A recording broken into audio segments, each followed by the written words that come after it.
குருவே சரணம். அனைவருக்கும் ஆத்ம வணக்கம். குருதேவா வாசியோகம் குழுவில் தானே இருக்கோம்.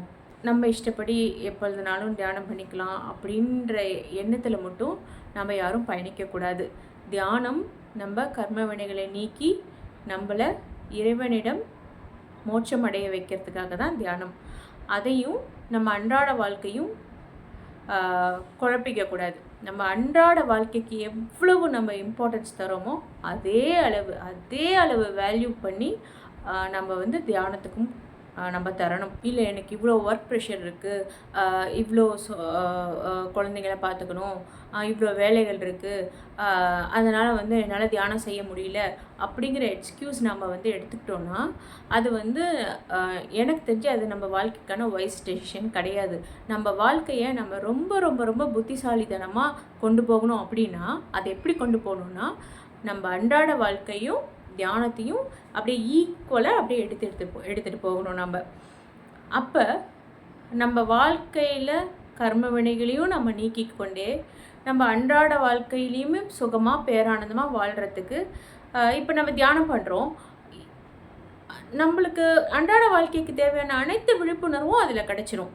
ஸோ எனக்கு வாழ்க்கைக்கான விழிப்புணர்வே தியானத்தில் தான் கிடைக்கும். அப்படிங்கிறப்ப நம்ம தியானம் பண்ணுறோமா பண்ணக்கூடாதாங்கிறதே கேள்விக்குறியாக நம்ம வாழ்க்கைக்கு நம்ம வைக்கக்கூடாது. தியானம் நம்ம வாழ்க்கை என்னுடைய பேர், என்னுடைய புகழ், என்னுடைய பொருட்கள், என்னுடைய ஃபேமிலி, இதுக்கெல்லாம் நான் எவ்வளோ இம்பார்ட்டன்ஸ் கொடுக்குறேனோ அதுக்கு அளவு ஈக்குவல் இம்பார்ட்டன்ஸ் நான் என்னுடைய தியானத்துக்கு நான் கொடுத்தேன்னா என் வாழ்க்கை ரொம்ப ரொம்ப ரொம்ப சந்தோஷமாகவும் பேரானந்தமாகவும் இருக்கும். ஏன்னா எனக்கு குரு நல்லபடியாக தீட்சை கொடுத்துருக்காங்க. குருவின் கைடன்ஸில் நான் வாழ்க்கையை கொண்டு போகிறேன். அப்போ என் வாழ்க்கை ஆசீர்வாதமாக மாறிட்டு வரும். அப்படிங்கிறத நம்ம ஒரு ஸ்ட்ராங்காக அதை நம்ம கட்டுக்கோப்பாக அதை நம்ம இறுக பிடிச்சிக்கணும். நம்ம தியானத்தை இறுக பிடிச்சிக்கணும். நாம் தியானத்தை ரொம்ப பற்றுள்ளபடி குரு பக்தியோடு அதை நம்ம வாழ்க்கைக்கு கொண்டு போக குருவின் ஆசீர்வாதம் நமக்கு அன்றாடம் நித்தம் கிடைத்து அதனால் நம்ம வாழ்க்கையில் பல நல்வினைகளை நம்ம அட்ராக்ட் செய்வோம்.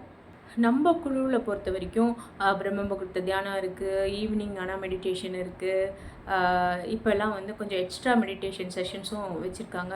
ஸோ இது எல்லாமே நம்ம குரூப்பில் இருக்க அனைவரும் ஒரு நேரம் இல்லைனாலும் கூட இன்னொரு நேரமாவது தியானம் பண்ணணும், எல்லாருமே தியானம் பண்ணணும், அந்த பேரானந்தம் எல்லாருக்குமே போய் சேரணும் அப்படிங்கிறதுக்காக தான் நம்ம குருஜியும் சரி குருதேவி அம்மாவும் சரி நம்ம முன்னேற்றத்துக்கான அனைத்து ஏற்பாடுகளையும் பண்ணி வச்சுருக்காங்க.